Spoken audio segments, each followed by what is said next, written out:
Hey folks, Alan Mandick, the Hot Rod Hippie here. I am here in my dad's garage in North Carolina working on his 1965 GMC truck. We're going to be working on this thing today, doing a little bit of projects here and there. I don't really have anything to make a full-on dedicated video about, but I thought I might as well take you along for the ride, my thought process while I'm working on this thing as we go.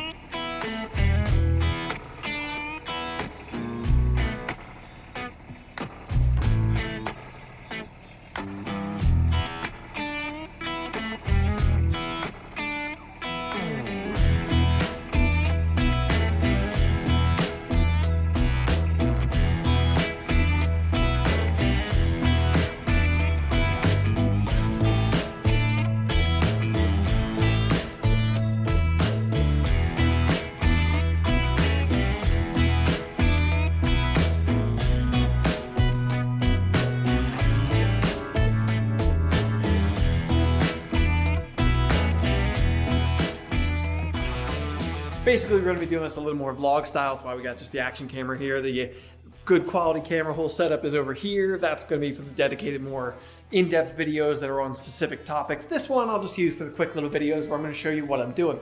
Right now, we're worrying about getting the cab on this thing mounted up in position to where we want it. I need to make sure that the cab on this thing is level, square, to the chassis and all that, so that the other pieces, the front fenders, the bed, all of that can be squared up off of that. You can't align body panels, say even doors. You can't align those things unless you know that your cab or your main body is where you want it. We also need to get the polyurethane body mounts into this thing. They are from Energy Suspension, and for some reason we're missing one or two pieces from that. It's been years since the last time we heavily worked on this. So if it's gonna happen, my dad also moved from Pennsylvania to North Carolina. What are you gonna do when you're moving states and shops and all kinds of stuff? Things unfortunately go missing. I did do a dedicated video that you can check out up here, which is about the process of getting into a project like this, the first steps, the introduction to this project, and what I do when I first approach a project as we are here. Check that out at the link up here. So you can see with getting this body mount in here, I don't have it exactly in the middle of this mount on the frame, and I don't love that. I haven't started squaring up the actual body to the frame yet to dictate what's going on here or figure out exactly. We'll do that as we go. At the moment, I'm just worried about getting the body sitting on these mounts, and then I'll start sliding the cab around on the frame to get it where I need it to be. As you can see, if you catch a look down here, it's actually pretty far off from the center of this hole currently, but we'll get it where we need it to be.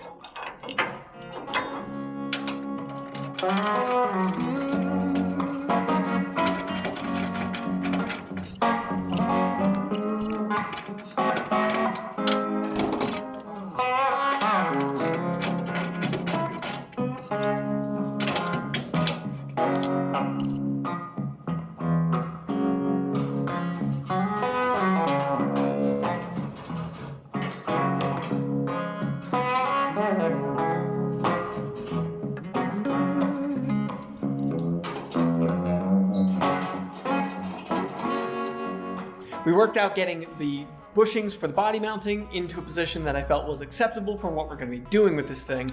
Then I went ahead and measured for a little while, got the cab squared up on the frame. I want to make sure the cab is the same side to side, forward, back, it's not twisted or anything like that.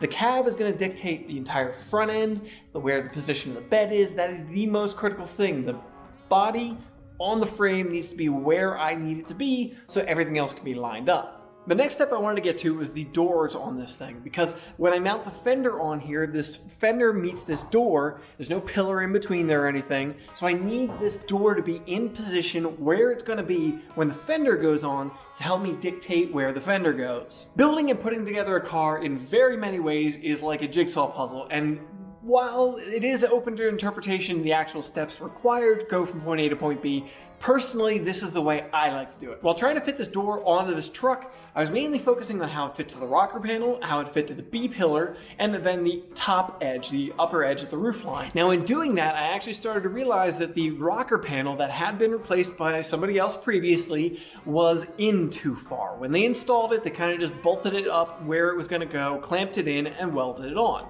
Understandable, but I would have taken more time to measure it and maybe mock the door up on the vehicle before I actually nailed in, welded in the rocker panel.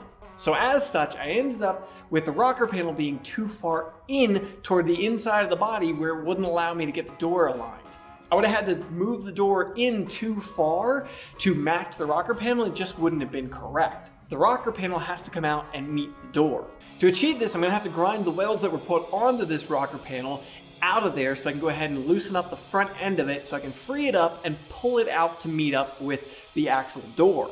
Luckily, this wasn't over welded. I would have probably welded it more than this, but because it wasn't actually in the right position, that just works in my favor. After I ground out the welds on the rocker panel, we stuck some pry tools in between the inner rocker and the outer rocker to go ahead and pry it outward to try and meet up with the actual door skin at the adjustment point where I felt like the door matched up everywhere else as best as I was going to get it. In doing so, I didn't quite get the rocker where I would like it. I would really like to get another maybe 1/8 of an inch out of it out to meet the door skin.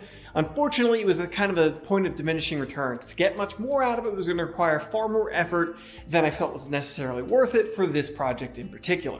Normally, I wouldn't have had this problem to begin with. I would have focused on this before I ever installed the rocker. Unfortunately, I'm dealing with what I'm dealing with, so I'm just putting this together as the best I can from here. I still have to clean up the welds in there. They're a little bit ugly. I just blew together some MIG welds in there so that it's good and solid. I added a few more welds than were in there previously to make it a little bit stronger as well. After that, we went ahead and finalized the adjustment on this door and found a few areas that need attention. Originally, the gas filler would have been right here on this vehicle, and unfortunately, this is a little bit unclean. This needs to be cleaned up. I'm going to probably completely repair this area, but as such, because this is caved in a little bit and the repair job wasn't quite up to my standards, it actually rolled this back, creating too large of a gap to the door here.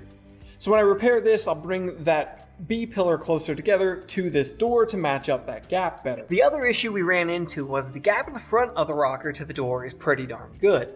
Back here, it gets tight. It's either the rocker's up a little bit, but I also sighted down the door and I kind of found that the door runs downhill a little bit. From somewhere right around here till back there, it kind of runs downhill. So I'm going to have to actually dive into cutting a few pieces between the door and possibly the rocker to create more of a gap there so I can actually get the gap I want all the way around this door. Now that's not all on that door that needs some attention, but it's really actually not that bad, especially for being an aftermarket door. I'm really amazed with the quality of this door fitting on this vehicle. It actually fits far better than the original ones that we have over here. They've been kind of butchered over the years. Those new doors fit so much better, which is shocking and excellent. It's a huge time saver on my part. Now there is more work I'm gonna have to do to this door, such as I'm gonna do full-on gaps on it, but that's gonna be a dedicated video. That's not gonna be this video here. I'm gonna show you folks how it is that I do show-worthy gaps on this entire door of this truck. I want to move over to the passenger side door and address that as far as adjustment is concerned before I dive into actually gapping this one. That way I can do both gaps, driver's side and passenger side at the same time. Before I bother adjusting this door, we're actually just going to go ahead and replace the one hinge and then rebuild the second hinge. It's just going to be for the best. This thing is really dragging. I can see some wear, some heavy wear on one of the hinges. I need to address that before I bother adjusting the door.